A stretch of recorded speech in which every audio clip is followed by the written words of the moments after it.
everyone, and welcome to your second academic skills session called Writing in an Academic Voice.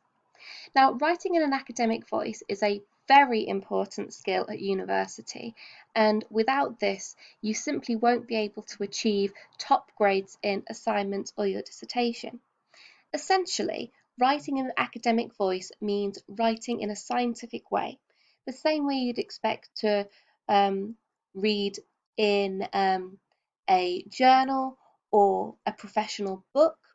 Their way of writing is much more professional than, say, you'd expect to see in a blog or another kind of public information piece. So today we're going to go through some of the do's and don'ts of academic writing, and then I'm going to go through the worked example that we improved on last week. First, we'll start with this top tip. When using the academic voice, you won't usually use first personal pronouns.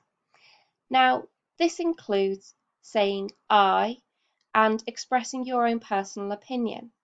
So instead of saying, I think anyone who becomes a parent should have to take a parenting class, you would instead say, parenting classes should be mandatory for any biological or adoptive parents.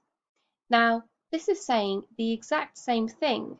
However, the second example uses the academic voice by removing the first person pronoun. Similarly, we avoid using second person pronouns. For example, you avoid saying you. In the second example, we can see that the author writes, when you read Letter from a Birmingham Jail, you will realise that King was writing to people besides the ministers who criticised him.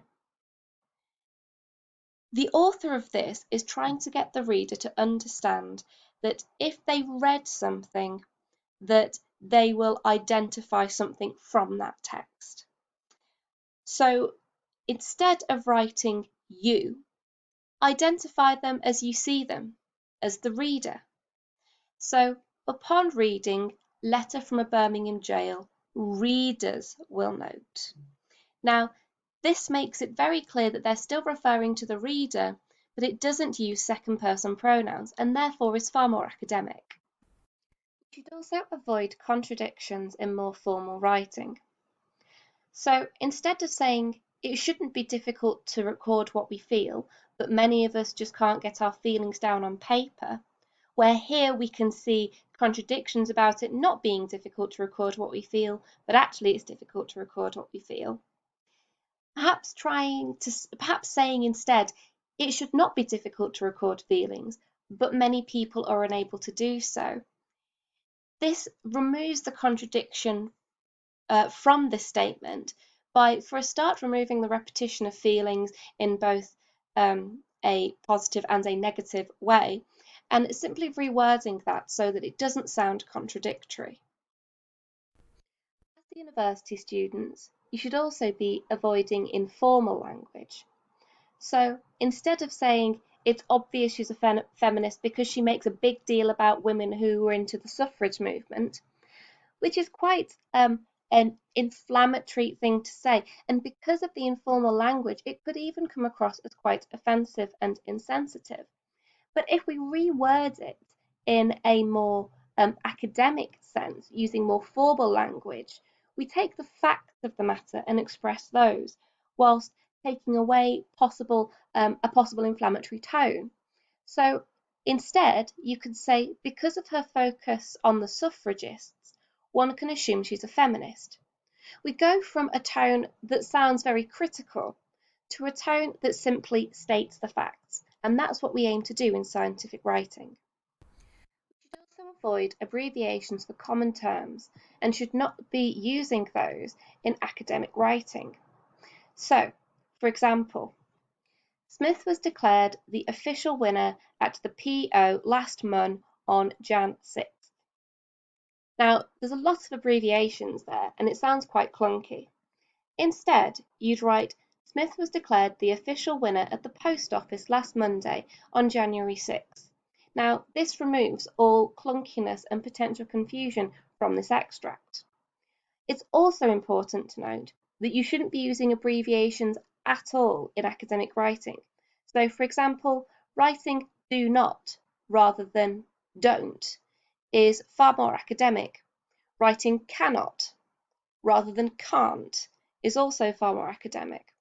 It's generally very important to make sure that all abbreviations are absolutely necessary if you do include them. And I'll give you an example when we go through our worked example of where it's more appropriate to use abbreviations. Now, I've only given 5 top tips for formal writing, but of course there are many, many more. It would be good for you to, in your own time, consider other ways to make your writing more formal. And ways that you could do this can be by reading academic journal articles and seeing how other scientists express themselves scientifically. But for now, let's go through our worked example. Discuss intergroup behaviour and ways of reducing intergroup conflicts. So, last week I read out the whole paragraph and then we went through it. This week I won't read out the paragraph again as that will take a long time over the next 10 weeks. So we'll just go through sentence by sentence from the outset. Intergroup behaviour is when people are in a group and act different and also weird with people in another group. So we could rephrase that by instead stating that intergroup behaviour occurs, which is a better way of saying is when, and we can still use when people are in a group and act differently. So we'll just improve the grammar there. But of course, you wouldn't say and also weird. So we'll probably just remove that entirely. I just say with people that are in a different social group.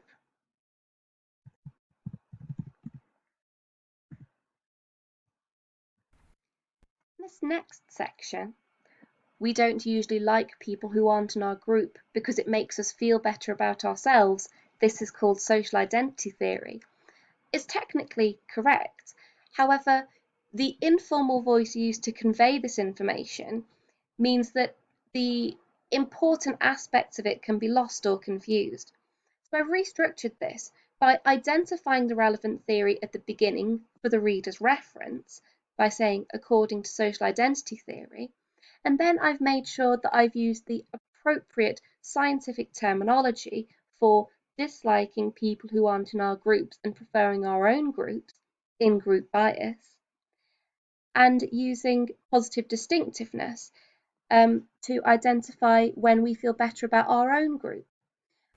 Making sure that you use appropriate terminology will, for a start, improve your grade because it will show your marker that you have identified and appropriately applied this terminology, which will demonstrate your understanding, but it will also improve the academic feel of your work.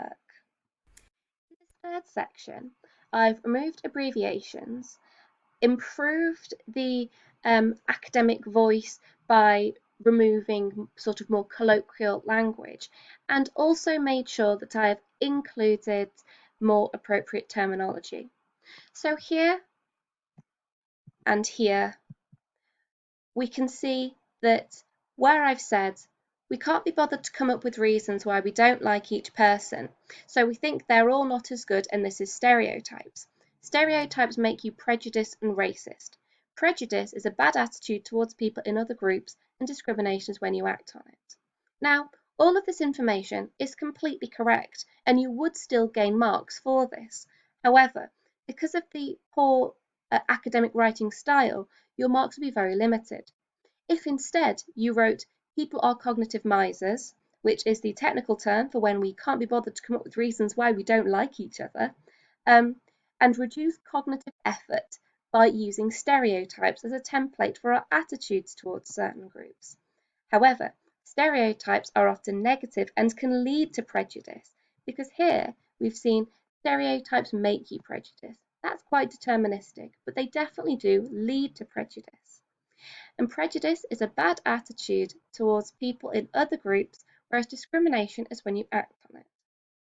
So, again, prejudice is a negative attitude towards another person or group, whilst discrimination describes when prejudice attitudes manifest in our behaviour. So, we can see here how I have changed this paragraph and kept exactly the same information, but simply written it in a more appropriate manner. I've finished off today's session by just editing those last two paragraphs in line with the suggestions and tips that I gave at the beginning of this session.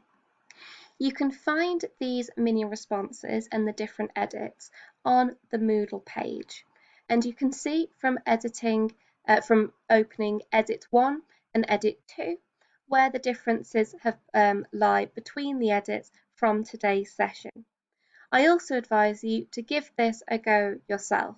Have a look at the edits, download them yourself, and see if you can reword them so that you can practice rewording things into a more academic voice.